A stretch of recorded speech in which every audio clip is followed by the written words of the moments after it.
Boa noite, estamos já nos preparando aqui para entrar na nossa live com o José Gozzi. Vamos só esperar um pouco as pessoas entrarem para começar. Gozzi. Vamos lá, estamos entrando na nossa live. Só um minuto, vamos esperar dar um quórum aqui. Gozzi, Celso. Nossa. Será? As pessoas estão chegando para a gente começar. Opa, Rebeca, sempre presente. Rebeca Dias, boa noite. O Ailton Ribeiro, boa noite. Ailton também. A Renata Moreira, o André Luiz, a Marta, a Fabiana, a Fátima Barbosa, o Álvaro. Vitor chegando, vamos. Daqui a pouco vai dar quórum, Gozzi, para a gente começar. Está chegando aqui. O Alexandre Pereira, a Luísa Barbosa Martins, boa noite. O pessoal que está chegando, a Ednete, a Luciana Carneiro, a Luzia, a Sidneia. Daqui a pouco a Meire, a Tatiana, chegando, a Luciene Cavalcante, o Renan, a Luzinete sempre presente, Luzinete Reis, a Eliane, a Valentina Seixas, a Ana Paula, Gabriele, Romão, chegando também, olá, a Gilzana, o Ezequiel, Delci Cerqueira, Maria Margarete, Humberto, a Ju, estamos chegando, a Tânia, a Maria Tavares, o Rony, Patrícia, a Jussara, chegando, a Maria Helena Gonçalves, Tobias, Juliana, Fábio Rosan, Marcos Frezan, a Kátia, vamos chegando, pessoal, a casa é nossa aqui. Só um minutinho, Gozzi, Celso, que a gente já vai começar. Vamos já começar daqui a pouco. Um minutinho só. O Ronaldo chegou, muita gente chegando aqui, eu só peguei até aqui a lista aqui, pessoal. A Heloísa, nós vamos depois anunciando aqui as intervenções das pessoas, que as nossas lives são participativas, as pessoas participam da interação.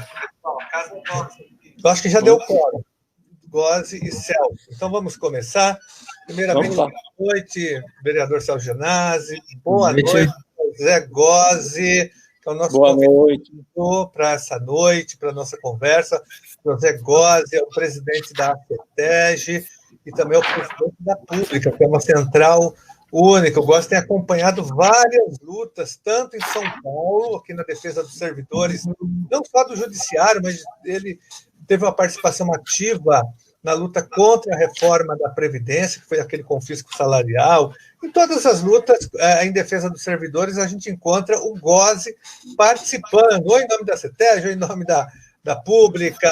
Ele está em todas, né? Vejo o Gozzi quase que todos os dias na Assembleia Legislativa pressionando os deputados e defendendo os servidores do Estado de São Paulo, sobretudo os servidores do Judiciário. Ele também tem um papel fundamental em Brasília, ele acompanha as votações do Congresso, ajuda a pressionar, a mobilizar, participou de todas essas manifestações contra a reforma trabalhista, a reforma da Previdência em Brasília, a lei da terceirização.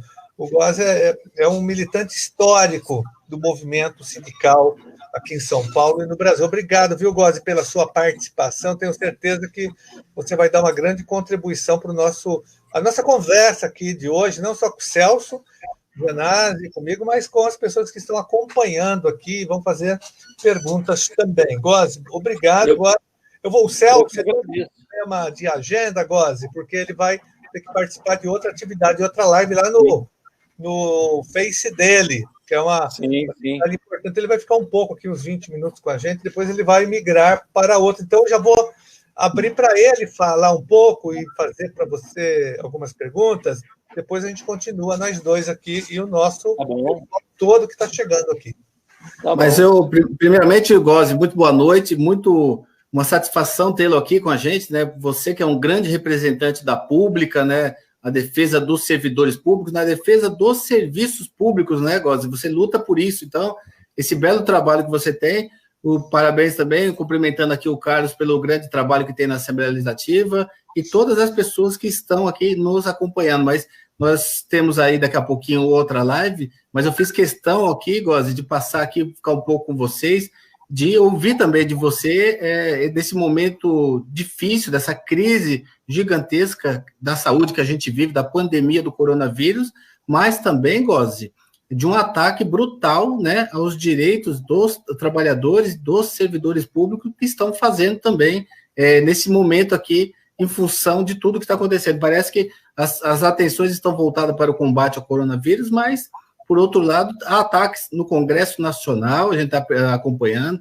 na Assembleia Legislativa, você esteve muito presente, né, Góes? Está sempre presente, mas nos últimos dias, aí, nos últimos meses, antes da pandemia, muito presente na Assembleia Legislativa, fazendo posicionamento contra a reforma da Previdência aqui do governo do Estado. Então, é um grande lutador, um grande defensor aí dos serviços públicos. E falar um pouquinho do dia de hoje também, né, que acabamos de ter aqui a notícia de uma decisão do Supremo Tribunal Federal, assim, eu julgo repugnante o judiciário dar validade a esses ataques, né, que estão fazendo aos trabalhadores, né, concordando, dando validade para que as empresas tenham uma negociação individual com seus trabalhadores. O trabalhador não tem essa possibilidade de fazer uma negociação individual com as empresas, né? Depois, gostaria de você e o Carlos também poderem comentar essa decisão importante, né, do Supremo Tribunal Federal e que abre, com certeza, abre um caminho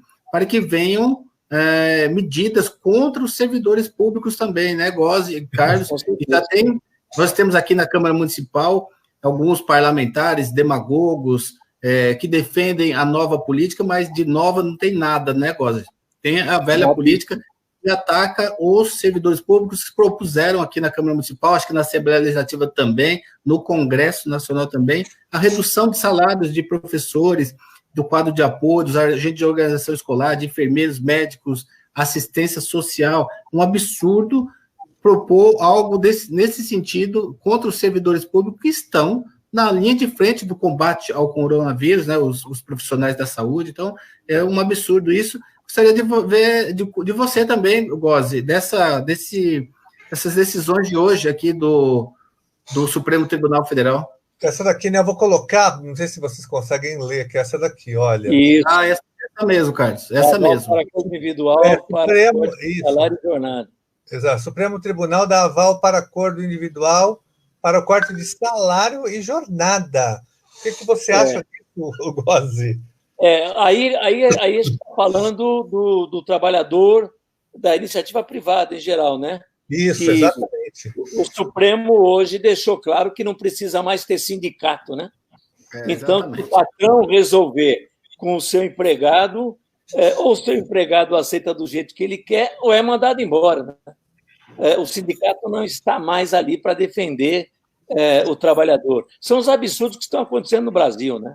Os absurdos. Eu quero antes parabenizar o Celso, porque eu vi que você está atrás de fazer com que hospitais que estão paralisados voltem a funcionar nesse momento, né? Eu vi que você já conseguiu um e está atrás de outro agora, não é verdade? No momento que nós estamos precisando de leite, de hospital. A gente está na abertura, Góes, pela abertura do Hospital Sorocabana, ali na Lapa, hospital que pode muito bem receber quase 350 leitos ali para a comunidade. Indicamos também, oficiamos o prefeito, o secretário de saúde, para a abertura do Hospital da Cruz Vermelha da Rua Berta, no São Leopoldo e Santo Amaro, Santa Cecília, ali na Santa Cecília, um grande hospital que funcionou até dezembro de 2019, tem toda a estrutura preparada. Então, é lógico, precisa de hospital de campanha, tem os hospitais de campanha, são 2.000 leitos, mas tem esses hospitais, Góes, que eles ficam depois para a sociedade, né? Não pode... a gente precisa muito do SUS, né? Do serviço público atuando na defesa da sociedade. Por isso nós estamos atrás, brigando para a reabertura desses hospitais. Com certeza. E aí tem a situação que se reverteu, né? Porque tanto o executivo como o legislativo passaram um ano agora, último, mas vem de longe, né? Batendo no servidor público, batendo no serviço público, né? Colocando para o cidadão que o servidor público ganhava demais e fazia pouco, né? Precisou vir aí essa pandemia, né? Para perceber que o servidor, na verdade, está ali para atender o cidadão. Você imagina se não tivesse o SUS, se não tivesse aquelas enfermeiras, aqueles médicos com baixíssimo salário, né? Com baixíssimo salário. O professor, né? Que agora está tentando de casa não deixar os alunos sozinhos, né? Isso aproximou novamente o cidadão do servidor público. Vai perceber o que é importante na defesa que o servidor faz do serviço público de qualidade, né? Aquilo que ele tem direito, ele paga impostos para isso. No entanto, o governo tentou fazer com que o servidor pagasse o pato por tudo de errado que estava acontecendo no Brasil, né? Isso é muito importante, essa aproximação que voltou a acontecer agora.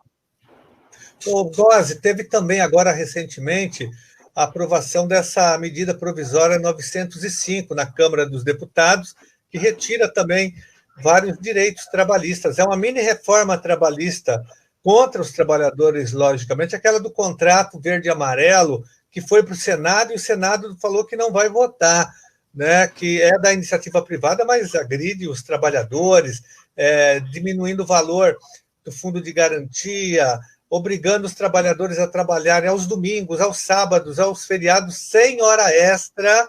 São vários ataques. Uma carteira verde e amarela. Isso, exatamente. É um ataque brutal que eles se aproveitam da pandemia para retirar direitos. É um crime. Estava realmente já no Supremo para votação. Nós fizemos um grande trabalho através da Pública. Nós conversamos com vários senadores, especialmente os de oposição, e conseguimos fazer com que não fosse votada hoje, ficou para segunda-feira, até porque segunda-feira caduca, né? Então, esperar segunda-feira, meia-noite, caduca, porque não pode ser votado isso, que é criminoso, dizendo que vai ter mais empregos. Essa medida provisória já está lá há um ano, e cadê os novos empregos que surgiram? Percebe? Então, ainda bem que o Supremo está com a gente, o Supremo não, o Senado está com a gente e jogou para segunda-feira para deixar mesmo caducar. Isso é muito importante, porque era um crime. E você não, o acordo feito hoje no Parlamento Brasileiro, no Congresso, na Assembleia Legislativa, acho que na Câmara Municipal também, é só votar projetos relacionados à área da saúde e ao combate ao coronavírus. Não é possível você votar um projeto dessa dimensão, né, fazendo reforma trabalhista. Isso é de uma covardia e de uma crueldade sem precedentes. Por isso que o projeto será barrado no Senado. Mas é importante que a gente isso. E nem PEC. Como é que vai votar uma PEC numa votação virtual? A 10 foi votada hoje em segundo turno, mas também o Supremo nos garantiu que não votará mais PEC nenhuma enquanto a votação for virtual. E que é um absurdo mesmo, né? A PEC 10 é do orçamento de guerra, né, Gozzi? Que traz um benefício gigantesco aí para os bancos, né, sistema financeiro que ganhou muito dinheiro do começo da pandemia. Acertou a vida dos bancos, né? Agora, nós estamos batendo em duas coisas importantes. Uma delas é 3% das altas riquezas, né? E, além disso, no mínimo, começar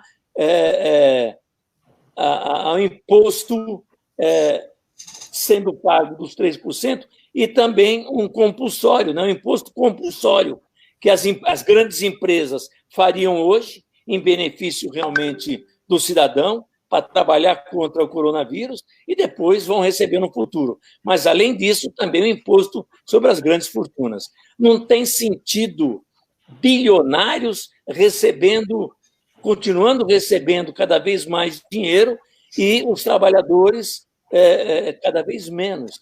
Ninguém ficou rico senão através do trabalho do trabalhador mesmo, né? Quem produz não é o bilionário, não é o banco, quem produz é o trabalhador, é o que ganha menos.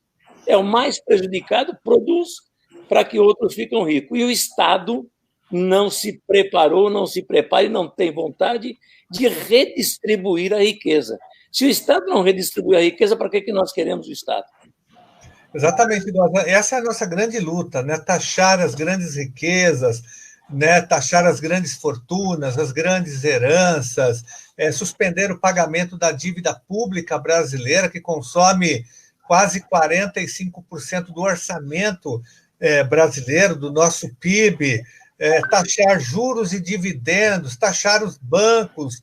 Essa é a nossa grande luta.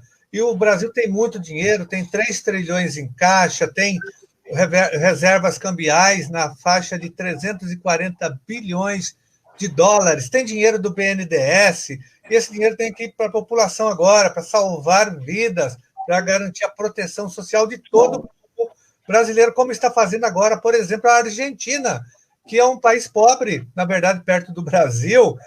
O PIB da Argentina é o PIB do estado de São Paulo apenas, e lá eles já estão taxando as grandes fortunas, estão garantindo os empregos de todos os trabalhadores e complementando os salários para que eles sejam integrais na iniciativa privada, no serviço público, proteção social na Argentina. Repito, que tem um PIB inferior ao do Brasil. O mundo inteiro está fazendo isso. Só o Brasil que aprovou com muita dificuldade os R$600, que na verdade eram 200. Paulo Guedes e Bolsonaro apresentaram apenas R$200, socorrendo os bancos logo no começo da crise com R$1 trilhão, né? E algumas empresas, e para os trabalhadores só R$200. Mas houve mobilização das entidades sindicais, dos movimentos sociais, do povo brasileiro e da oposição lá no Congresso Nacional, e nós avançamos para R$600. Mesmo assim, muitas categorias ficaram de fora, não é todo mundo que tem acesso,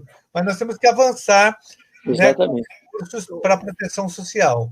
Ô, Carlos, Godzi, e a gente está falando do governo federal, também do governo do estado de São Paulo, no maior estado da federação e da maior cidade da América Latina. Nós temos recursos, sim, para amparar os trabalhadores nesse momento difícil. Esse recurso que está na mão dos 3 entes é um recurso nosso, é um recurso que veio da cobrança dos tributos. Então, é nesse momento, nesses 4 ou 5 meses que nós temos, o governo, todos os entes, federal, estadual e municipal, tem que amparar o trabalhador, dar subsistência para que elas possam passar por esse período aí e cumprir o isolamento social. Eu vou me despedir de vocês, o Carlos e Godzi. Eu sei que vocês vão continuar aqui com esse debate muito importante, que vocês têm muitos dados para passar para as pessoas que estão nos acompanhando, mas dizer para todos que a gente apoia o isolamento social e cobra dos governos que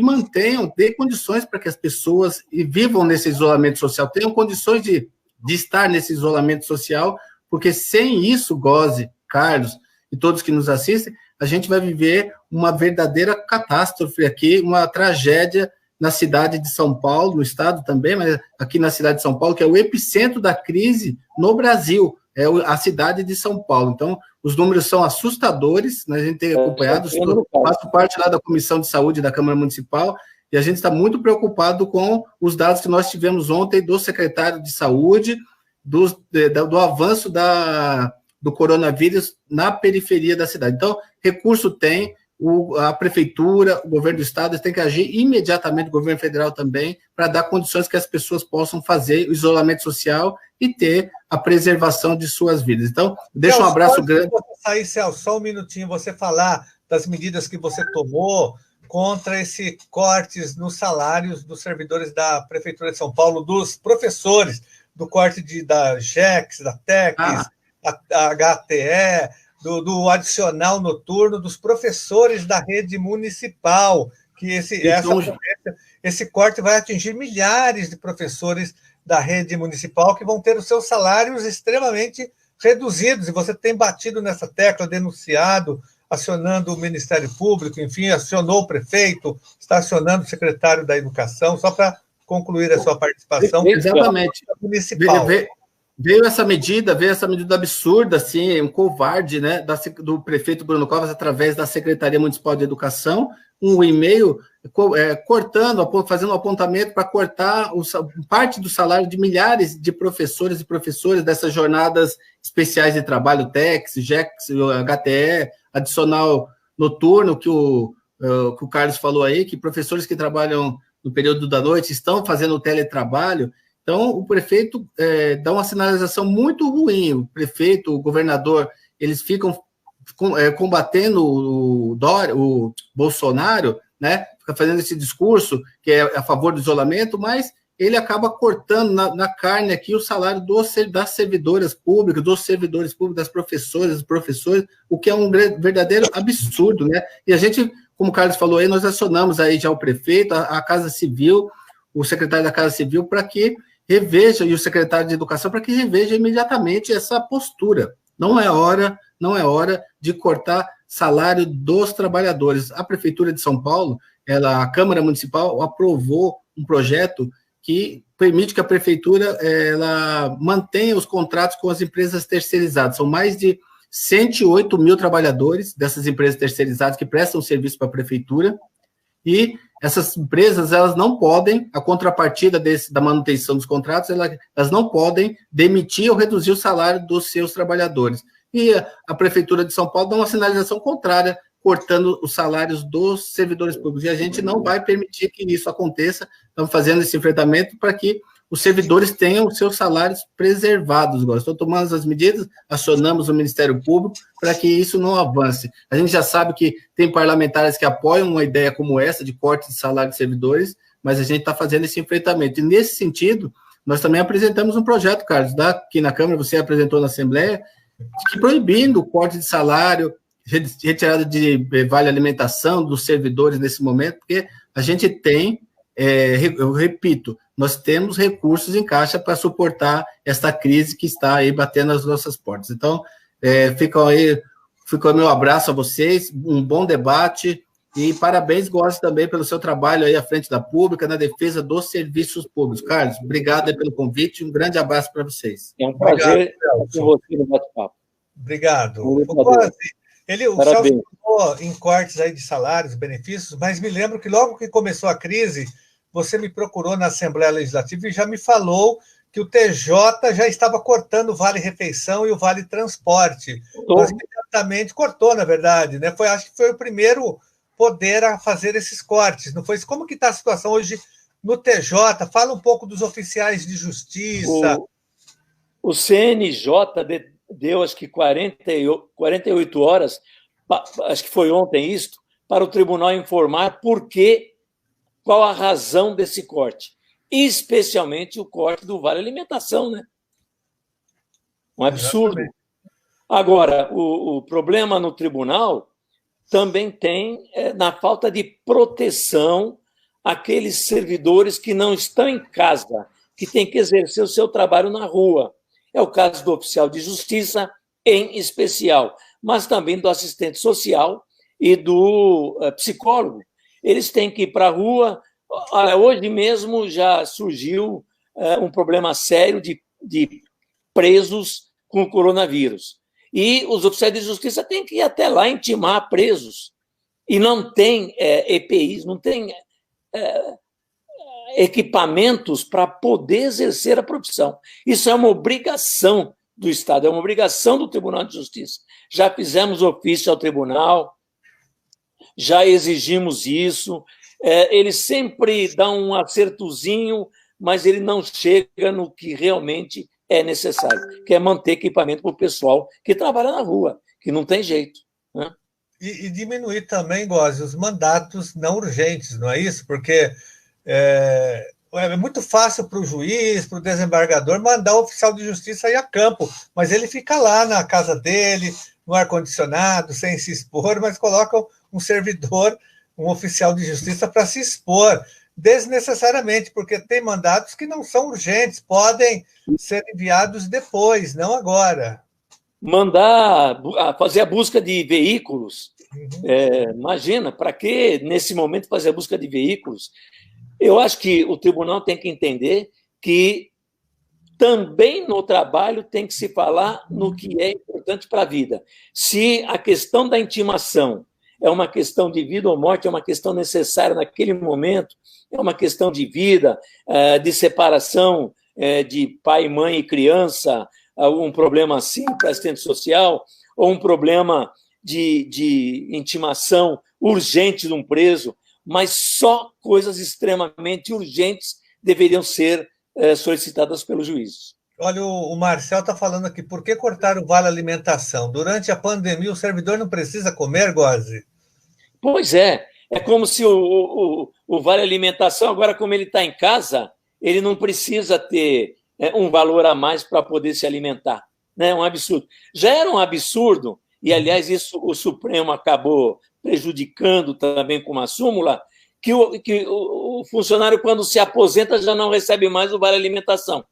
Como se aposentado ele também já não tivesse a necessidade de se alimentar, não é? Fazia parte do salário dele. E agora também faz parte do salário. O servidor vai trabalhar em casa e perde a parte do salário, que é o auxílio alimentação. Absurdo. E ele está gastando com internet, com luz, não é? Ele tem um custo na casa dele. Então, não há compensação alguma, ele não está presencialmente trabalhando, mas muitos servidores estão trabalhando muito mais agora do que no próprio local de trabalho, e gastando a sua energia elétrica, a sua água, a sua internet. Mas o TJ foi, na verdade, o primeiro poder a retirar direitos dos seus trabalhadores. Góes, eu queria que você falasse também um pouco, já ainda para a gente falar do TJ, depois entrar no outro tema, sobre essa decisão agora, né, do Supremo Tribunal Federal, que julgou uma ação sobre os escreventes, aquela transformação de cargos de agentes para escreventes, que nós aprovamos, acho que em 2011. Eu me lembro da mobilização que vocês fizeram, e nós ajudamos muito lá na Lesp, na época, a aprovar essa decisão. Só agora que foi contestada, Góes. Como que está? 4 anos depois. Agora, essa é uma história interessante. Eu vou tentar contar rapidamente.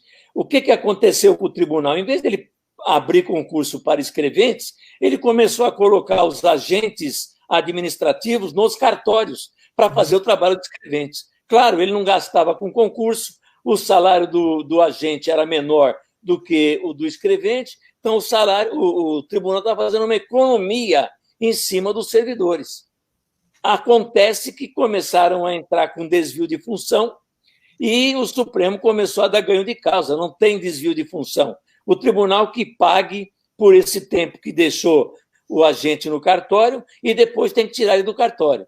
Mas nós fizemos um trabalho na época com juízas auxiliares da presidência, as várias entidades. Eu participei como a CETESB, mas tinham várias entidades, e conseguimos mostrar que, nesse momento, era interessante para o tribunal deixar os agentes no cartório, mas dar um jeito deles ganharem como escrevente, porque estavam fazendo um trabalho de escreventes. Aí que saiu esse projeto de lei, que foi para a Assembleia, que vocês aprovaram, que o governador sancionou e o procurador-geral acabou entrando com pedido de inconstitucionalidade. Olha, nas respostas, o tribunal foi favorável aos servidores, a Assembleia foi favorável aos servidores, o governador do Estado foi favorável aos servidores, mas, infelizmente, os ministros não conseguiram entender isso. E acabaram dando por inconstitucional. Agora, o que fazer? Tirar os agentes de cartório? Impossível, vai esvaziar os cartórios. Deixar os agentes lá sem recebendo um salário menor? Impossível, vai diminuir o salário deles? Impossível.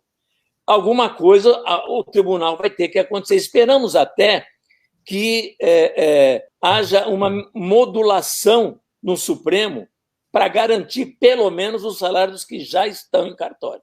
É isso que nós estamos esperando. Mas estamos com várias medidas aí para os agentes, porque nós não vamos aceitar que o agente retorne. Aliás, retornar aonde? Se os cargos foram extintos. Exatamente, né? É uma situação surreal que está acontecendo. E muitos ataques, Góes, aos servidores. Você vê aqui em São Paulo, Bruno Covas já cortando, reduzindo os salários de uma parte do magistério municipal. O Dória também já atacando servidores com esse decreto que foi promulgado agora, foi publicado no Diário Oficial, aqui o número dele, que eu já o 64937. Cortando um terço de férias. Isso, cortando um terço de férias, o abono, congelando os concursos públicos. São vários ataques para todos os servidores do Estado de São Paulo. É grave isso. Eu entrei com um PDL para tentar revogar e também com ação no Ministério Público. Nós estamos tomando medidas. O governo federal também fazendo ataques aos servidores. E como que você vê a luta mais geral? Porque agora essa decisão do Supremo Tribunal, ou seja, o Executivo, de mãos dadas com o Judiciário e com o Legislativo, né, ambos estão atacando direitos trabalhistas no Brasil, aproveitando a pandemia para reduzir salários, né? E o comportamento não é o mesmo em relação aos grandes empresários, aos bancos, ao que eu falei. Não tem taxação de grandes fortunas no Brasil, de grandes heranças, de riqueza, não tem taxação de juros e dividendos. O Brasil é um dos únicos, só o Brasil e a Estônia, só 2 países do mundo não taxam juros e dividendos, juros não, lucros e dividendos. Então, eles... querem dinheiro para bancos ainda. Exatamente, e esse rentismo, né, que toma conta do Brasil, esse neoliberalismo que não cessa nem na pandemia. Mesmo na pandemia, eles continuam atacando servidores que são fundamentais agora, no SUS, na segurança pública, em várias áreas, na educação, no judiciário. São esses servidores que vão ajudar a reconstruir o Brasil, sobretudo após a pandemia. Agora, com certeza, os servidores da saúde têm uma importância fundamental, da segurança pública, eles são importantíssimos. Mas, em seguida, os educadores, as educadoras, os outros servidores terão um papel fundamental na reconstrução do Brasil. Como que você vê? Você que é presidente de uma sindical, você está articulado também com outras centrais, com outros sindicatos. O que você acha que dá para fazer nesse momento agora, para fazer resistência, junto com... Olha, nós vamos fazer de tudo para fazer resistência. Nós estamos brigando lá e tendo grande apoio dos partidos de oposição. O PSOL é um grande apoio para a gente, inclusive no Senado também. Então, nós estamos fazendo essa briga. Veja que o governo afastou o cidadão do servidor público, nos culpando de uma série de questões. Agora, o próprio cidadão percebeu a importância do servidor público, do serviço público, mas o governo agora se afasta do cidadão, porque ele continua malhando o servidor público, ele continua querendo destruir o serviço público. Você veja que o SUS, que sofreu tanto até agora, olha se não tivéssemos o SUS. E o SUS não teve o dinheiro que precisava, não teve a evolução que precisava para atendimentos, está dando no que está acontecendo agora. O que nós temos discutido muito, Janase, é que isso vai passar e o país não será o mesmo. E nós, servidores públicos, temos uma responsabilidade na reconstrução de um Brasil diferente. Nós temos a responsabilidade de trabalhar os votos para quem realmente está lá para atender o cidadão. Nós temos que começar a mexer na questão do que as grandes fortunas, do que são os grandes bancos, do que são as grandes indústrias. Nós temos que estar mais próximo do cidadão ainda. As pequenas e médias empresas são muito importantes, porque elas são as que mais empregam, e mudar a situação. Você imagina, nós estamos aqui quase que no centro da cidade, imagina a maioria do pessoal que está lá no morro, dorme 5, 6 pessoas na mesma casa, não tem água, não tem esgoto, a higiene, portanto, é fraca, O que vai acontecer com essas pessoas com o coronavírus? Percebe? O Estado tem que estar preocupado com isso, independente, muito antes de qualquer vírus que começa a rodar aí na população. Mas o Estado se afastou de tudo isso, né? Gózi, e por isso que uma das nossas grandes lutas é pela revogação imediata da emenda 95, aquela que foi aprovada no governo Temer e que congelou os investimentos nas áreas sociais, na educação, na saúde, para a valorização dos servidores. Por 20 anos há um congelamento que tirou dinheiro, tirou bilhões, mais de 10 bilhões da saúde pública, foram retirados desde a sua aprovação até agora. Por isso que não tem dinheiro para a saúde, para o SUS, para a educação pública também, que teve congelamento, e para todas as áreas sociais. A única área que ficou de fora do congelamento foi o pagamento de juros da dívida pública. Por que será, né, Gózi? Pois é. Então, é uma bandeira também, uma luta que nós estamos travando, e ela tem que ser revogada imediatamente, porque senão não haverá dinheiro para a saúde pública, que é tão fundamental nesse momento, o sistema único de saúde e a salvação do Brasil, principalmente agora, mais do que nunca. E falta dinheiro, falta recurso. E esses governos foram criminosos reduzindo recursos. Temer e Bolsonaro reduziram recursos significativos do Sistema Único de Saúde. E colocaram o Mandetta, que saiu, que não era grande coisa, ele apenas seguia as orientações da Organização Mundial da Saúde e da ciência, fazendo o óbvio que o médico tem que fazer, né? Ele era representante desses grupos, ele representava grupos privados de saúde, votou a favor dessa emenda constitucional, foi contra o programa Mais Médicos, né, daqueles médicos cubanos que foram importantes no Brasil, foram expulsos pelo Bolsonaro, agora estão sendo ovacionados, aplaudidos na Inglaterra, na França, na Itália, na Espanha, em vários lugares do mundo eles são requisitados, mas foram expulsos pelo Bolsonaro aqui do Brasil. Então, a emenda 95 ela tem que ser revogada imediatamente. Eu acho que o Mandetta até aprendeu uma lição, viu, Janazzi? Porque o Mandetta foi ministro do Bolsonaro exatamente para diminuir o SUS. O trabalho dele era diminuir o SUS para facilitar as empresas de saúde que vendem os seus planos, né? Só que parece que ele sofreu um castigo, né? Ele percebeu que sem o SUS não tinha condições de dar saúde aos brasileiros, né? Ele foi obrigado a brigar até com o chefe, né? Porque não era para isso que ele veio quando foi nomeado ministro. Agora, é inacreditável, Gózi, que no meio de uma pandemia, com pessoas morrendo, e hoje nós já chegamos a mais de 2 mil mortos, mais de 2 mil pessoas morreram. Já não tem leitos. Já tem colapso no sistema de saúde. Aqui em São Paulo, vários hospitais públicos não têm mais leitos, principalmente na Zona Leste. O Ceará entrou já em colapso.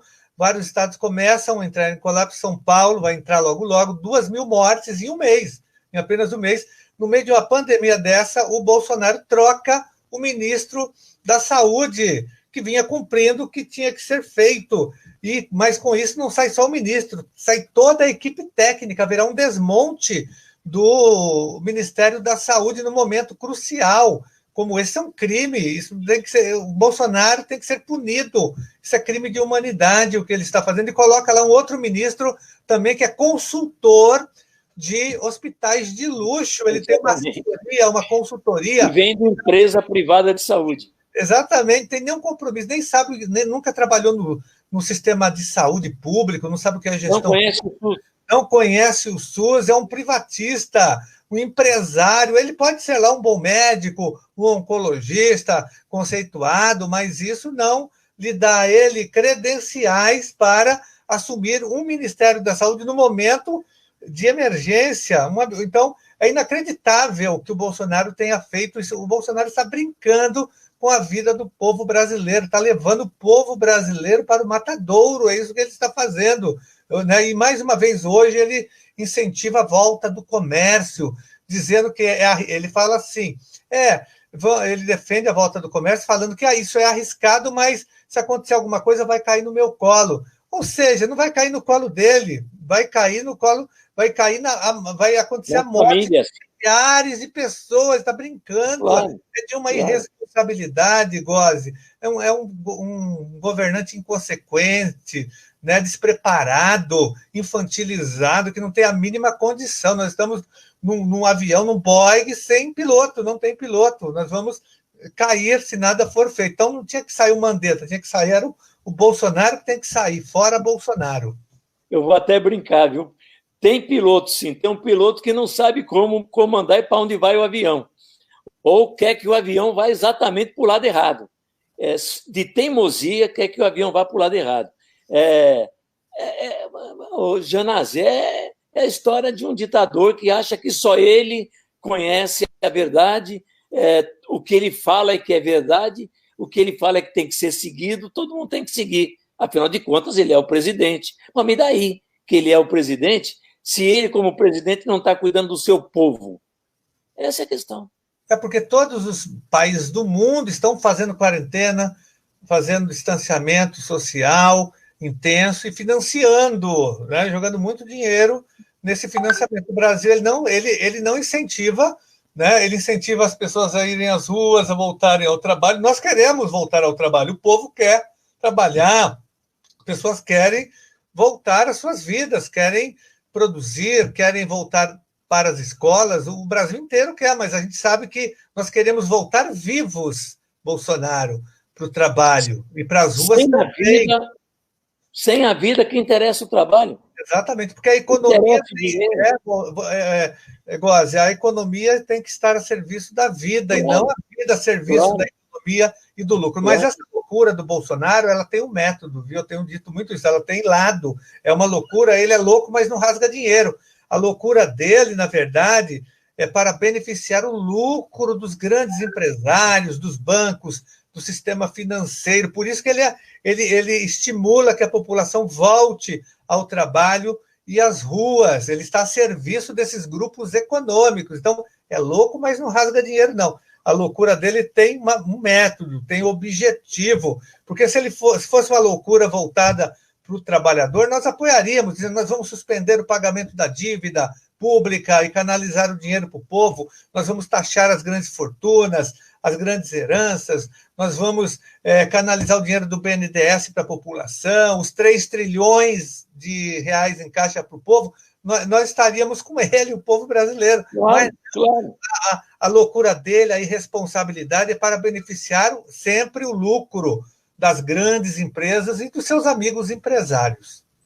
Exato. Você sabe que acho que o Celso falou da Argentina, tem uma tia da minha esposa que mora na Argentina, e conversei com ela hoje. Você sabe que para sair na rua hoje lá na Argentina, ela tem que levar um documento de autorização. Se ela não tiver o documento, ela não pode ficar na rua, não pode ir nem na farmácia, nem no supermercado. Olha a preocupação da Argentina que nós não estamos tendo aqui. Só que lá eles estão financiando, a pessoa fica em casa com financiamento. Quem tem emprego tem a garantia do emprego e do salário. O governo complementa o salário das pessoas, da iniciativa privada, dos serviços públicos, tem proteção social para quem não tem emprego, para quem está na informalidade, para as pequenas e médias empresas, para as empresas que estão garantindo o emprego. Então, tem uma proteção imensa. Então, lá, por isso que o governo exige também, fiscaliza com mais igual. Aqui não tem proteção social, só tem aqui a Marie Claire, nossa combativa colega também do Judiciário, está falando, está difícil para a população receber o auxílio emergencial, porque burocratizaram e dificultaram esse acesso aos R$600. Muitos segmentos ficaram de fora, não conseguem acessar os R$600, que é pouco ainda. Isso não resolve a situação do Brasil. Nós temos que aprovar outras medidas no Congresso Nacional, porque se depender do Bolsonaro, não haverá nenhum tipo de proteção social para o povo brasileiro. É verdade.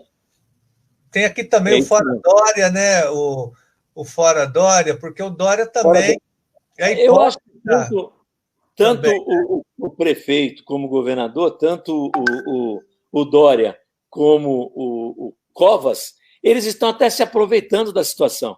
Eles fazem toda aquela coisa maravilhosa, como se estivesse garantindo uma porção de coisa, mas eles tomam medidas como essa dos servidores contra os servidores, entendeu? Que não tem sentido num momento desse, entende? Então, está se aproveitando disso, o Covas também está se aproveitando, querendo diminuir salário na prefeitura, percebe?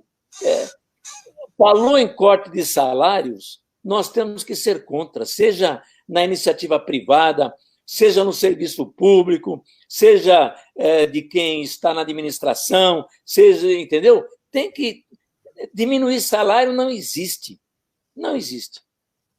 É isso, por isso que nós vamos manter as nossas lutas, viu? Olha, tem muitas pessoas entrando aqui, Gósio, parabenizando a sua atuação, as pessoas falando muito também das outras áreas, da educação, os professores, muita gente não consegue ter acesso aos R$600, várias categorias profissionais, o pessoal falando aqui da rede estadual de ensino, os professores eventuais que não conseguem também ter salário, os professores de categoria O sem contrato. Então, são várias questões colocadas aqui. Agora, tudo se resume agora na luta e na resistência. Gósio, eu quero já partir aqui para o encerramento da nossa live de hoje e dizer que nós vamos continuar resistindo e dizer para as pessoas que estão nos acompanhando aqui, olha, vocês não estão sós, nós estamos com vocês, nós estamos juntos nessa luta, ninguém está sozinho, nem sozinha, né? Contem com o nosso total apoio dos nossos mandatos, do meu, na Assembleia Legislativa, do Celso Genasi, na Câmara Municipal, do Gósio, que é um combativo, um guerreiro em defesa dos servidores, tanto na CETEG como também na Pública. Nós estamos todos irmanados nessa luta, fazendo uma resistência. E eu tenho dito o seguinte, se o inverno é deles, a primavera será nossa. Nós vamos sair e temos que estar preparados que nunca, viu, Gósio? Vamos sair fortalecidos, né? E construindo uma nova sociedade, né? Sem exploração. Vamos romper com esse capitalismo selvagem, com esse neoliberalismo genocida e assassino. O Brasil tem que sair melhor, porque o povo não aguenta. O povo está acordando para a situação. A população está vendo que o serviço público é importante, que o SUS é importante. O primeiro-ministro da Inglaterra teve o coronavírus, foi internado no sistema de saúde da Inglaterra e elogiou quando ele falou: eu fui salvo pelo sistema público de saúde da Inglaterra. E o nosso SUS é inspirado no deles. Nós nos inspiramos no SUS da Inglaterra. No sistema. O nosso é melhor que o deles, do ponto de vista da sim. Só que não tem financiamento, por isso que não funciona. Né? Bem, mas é isso. Juntos. Você falou da educação, também os pais hoje estão entendendo melhor o que é um servidor público, professor dos filhos deles, agora que os filhos estão em casa, que os filhos não têm como ir na escola. Então, olha a importância de um servidor público que estava lá na escola, que era professor, cuidando do seu filho o dia todo. Exatamente, Gósio. As pessoas estão falando muito sobre isso, sobre a importância da escola, da educação e dos profissionais da educação, dos professores, dos agentes de organização escolar, que são altamente marginalizados. Um agente de organização escolar, Gósio, ganha apenas R$1.000 praticamente por mês. E o Dória está tirando o vale-refeição deles. Você acredita numa coisa dessa? Olha, parabéns, pessoal. Estamos todos juntos, viu? Vamos continuar aqui. Eu quero agradecer muito todo o seu trabalho pelos servidores, pelo cidadão. Parabéns, Genasi. Você tem feito um ótimo, maravilhoso trabalho.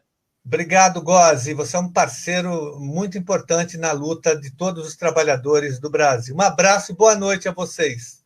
Boa noite para você, boa noite para todos. Até a próxima.